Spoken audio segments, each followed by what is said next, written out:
எடப்பாடி பழனிசாமியினுடைய ஜாதக அமைப்பு எப்படி இருக்கு? அவர் சிஎமாக வாய்ப்பு இருக்கா?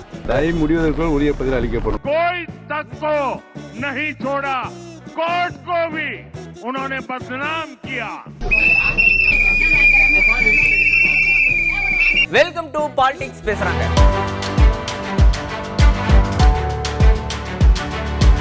தை பிறந்தால் வழி பிறக்கும். இன்னும் தை பிறக்கல, இது மார்கழின்னு சொல்லிட்டு இருந்தாரு ஓபிஎஸ் அவர்கள். சரி, தை பிறந்து ரொம்ப நாள் ஆயிருச்சு, இப்பயாச்சும் அந்த சீக்கிரட்டை சொல்லுவாரா அப்படின்னு கேட்டா டக்குன்னு பழமொழியவே மாத்திட்டாரு. சென்னைக்கு போறேன், 2 நாள் கழிச்சு சென்னையில மாவட்ட கழக செயலாளர் தலைமைகள் நிர்வாகிகள் கூட்டம் முடிந்த பின்பு உரிய பதில் உங்களுக்கு அளிக்கப்படும். இல்லைங்க, தையில ஒவ்வொரு நாள் கடந்துகிட்டே இருக்கு. ஐயா சொன்னீங்க தை மாசம் பிறந்தா வழி பிறக்கும். தயவு முடிவதற்குள் உரிய பதில் அளிக்கப்படுமா?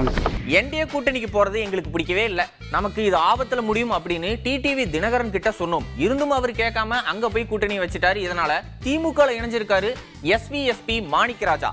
அம்மா மக்கள் முன்னேற்ற கழகம் எதற்காக தொடங்கப்பட்டது என்பது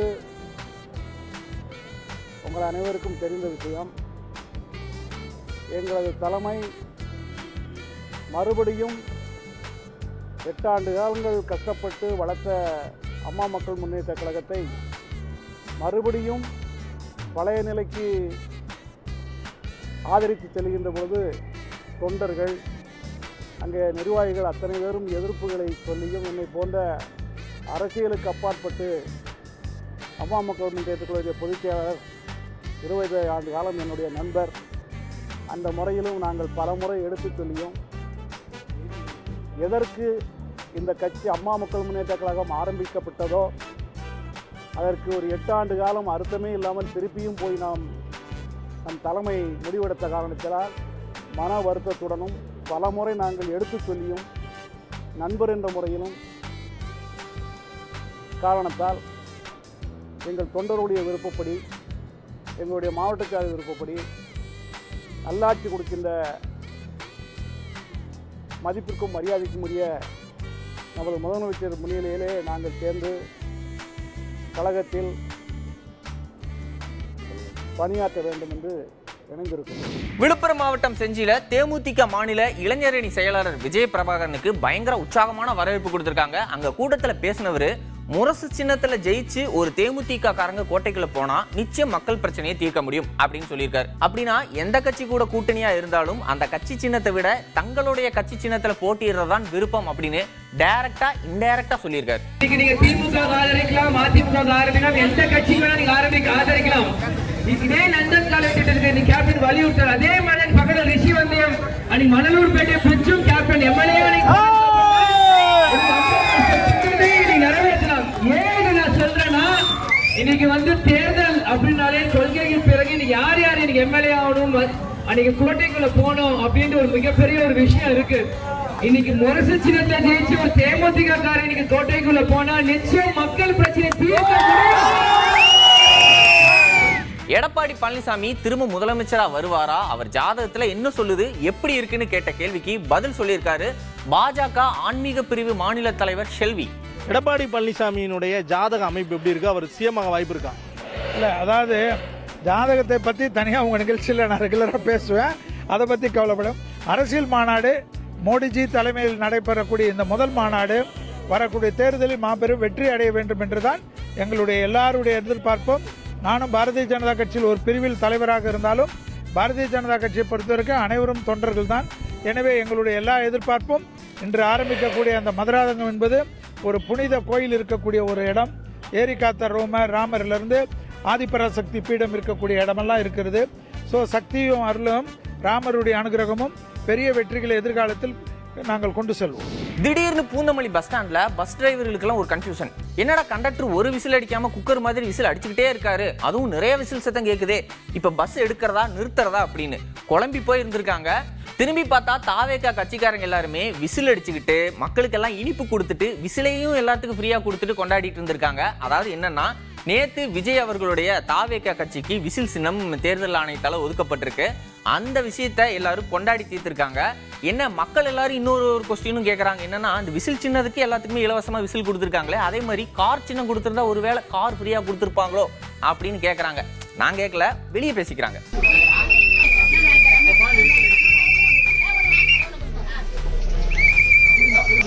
2022 நாடாளுமன்ற தேர்தலில் தளபதிக்காக விசில் சின்னம் அறிவிச்சிருக்காங்க. திமுக ஆட்சியை அகற்றிவிட்டு அதிமுக தலைமையிலான என்டிஏ கூட்டணி ஆட்சியை அமைக்க வேண்டும் அப்படின்னு எடப்பாடி பழனிசாமி அவர்களை ஆதரிச்சு பிரச்சாரம் மேற்கொள்ள பிரதமர் நரேந்திர மோடி அவர்கள் தமிழகம் வந்திருக்காரு. ஆளுங்கட்சியை பத்தி அடுக்கடுக்கான குற்றச்சாட்டுகள், கேள்விகள், விமர்சனங்கள், இப்படி பல விஷயங்கள் பேசியிருக்காரு. हम सिर्फ तमिल संस्कृति की बात नहीं करते, हम उसकी रक्षा के लिए संकल्प भाव से काम भी करते हैं.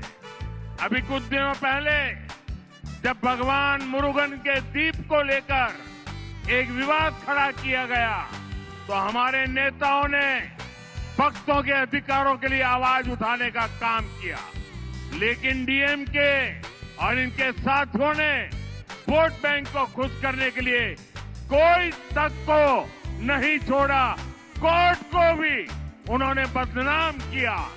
डीएमके तमिलनाडु की संस्कृति, सब तमिलनाडु की संस्कृति की अगर कोई सबसे बड़ी दुश्मन है तो वो डीएमके है.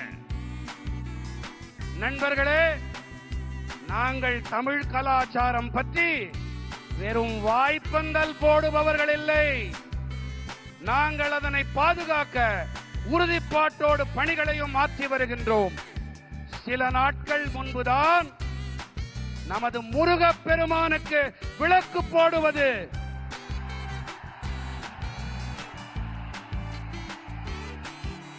நமது முருகப் பெருமானுக்கு விளக்கு போடுவது விவாத பொருளாக்கப்பட்ட போது, அப்போது நமது தலைவர்கள் எல்லாம் பக்தர்களின் அதிகாரங்களுக்கும் உரிமைகளுக்கும் குரல் கொடுத்தார்கள். தலைவர்களுக்கு கரவொலி, கை தட்டுங்க.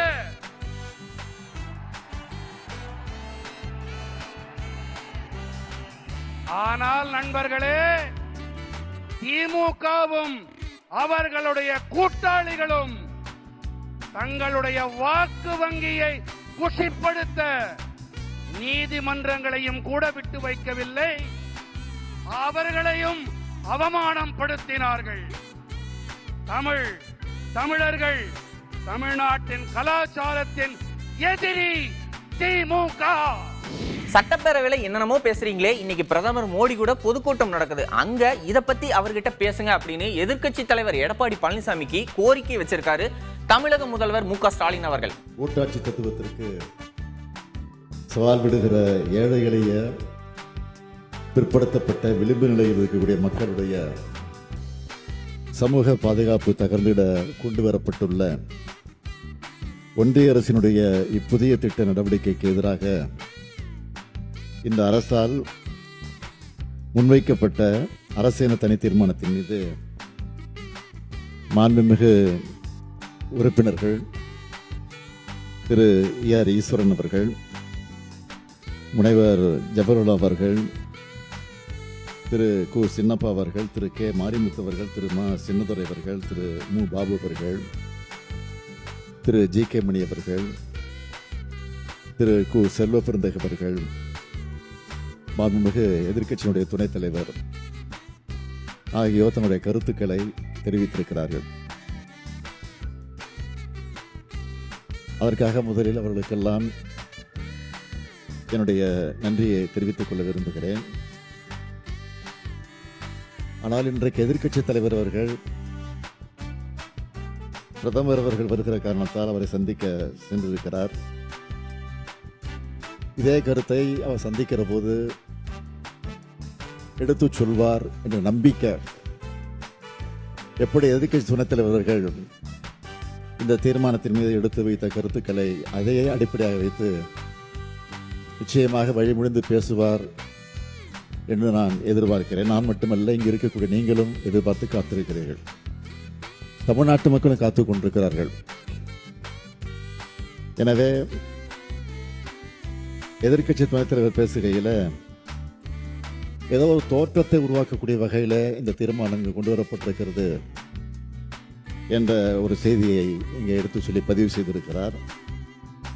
ஆனால் கிராமப்புற மக்கள் என்ன சொல்கிறார்கள், அதை அவர் முதலில் தெரிந்து கொள்ள வேண்டும் என்று நான் இந்த நேரத்தில் கேட்டுக்கொண்டு, எது எப்படி இருந்தாலும் இதை பற்றியெல்லாம் நான் அதிகம் இங்கே விமர்சனம் செய்ய விரும்பாமல், ஆனால் அதே நேரத்தில் குறை சொல்லி இதை ஒரு தோற்றத்தை கொண்டு வருவதாக சொல்லியிருந்தாலும் அதையும் தயவுசெய்து இங்கே பதிவு செய்யப்பட்டிருக்கிறது. எனக்கு அதை நான் மறுக்கவில்லை. இருந்தாலும் நாம் கொண்டிருக்கக்கூடிய கொள்கையில் ஏதோ உறுதியாக இருப்பது போல தோன்றுகிறது. அப்படி தோன்றக்கூடிய அதை உறுதி செய்யக்கூடிய வகையில் நிச்சயமாக மாண்புமிகு பிரதமரிடத்தில் எதிர்க்கட்சித் தலைவர் அவர்கள் என்று எடுத்துச் சொல்வார் என்ற நம்பிக்கையோடு இந்த தீர்மானத்தை பேரவைத் தலைவர் அவர்கள் நிறைவேற்றி தர வேண்டும் என்று கேட்டுக்கொண்டு அமைகிறேன். இன்னைக்கு மாதிரியே நாளைக்கும் யாரெல்லாம் அரசியல் பேசுறாங்க அப்படிங்கிறத நாளைக்கு எபிசோட்ல பார்க்கலாம். அதுவரை நன்றி, வணக்கம்.